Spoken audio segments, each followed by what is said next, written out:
Nous allons maintenant rappeler ce qu'est un nombre premier et ce qu'est une décomposition en facteurs premiers. D'abord, un nombre premier, c'est un nombre entier naturel, c'est-à-dire positif, qui a exactement deux diviseurs dans n, 1 et lui-même. Exemple 2. 2 a exactement deux diviseurs, 1 et 2. 5 a exactement deux diviseurs, 1 et 5.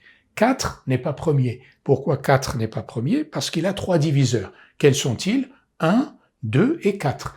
Et donc il n'est pas premier parce qu'il n'a pas exactement deux diviseurs.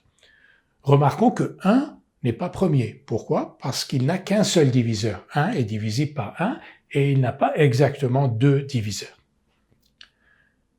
Maintenant un résultat, donc la décomposition en produit de facteurs.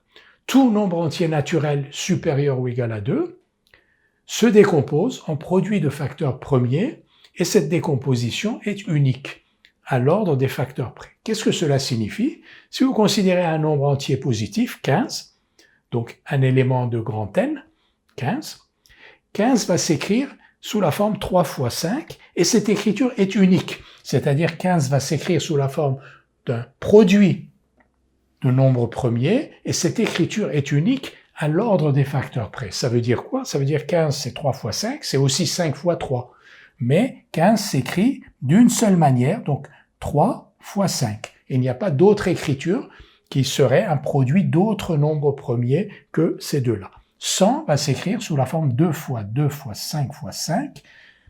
Et donc ça, c'est l'unique écriture de 100 sous forme d'un produit de facteurs premiers. N'importe quel nombre va s'écrire sous la forme d'un produit de facteurs premiers et cette décomposition est unique. On va l'appeler la décomposition. Ici, on a la décomposition de 100 en produit de facteurs premiers.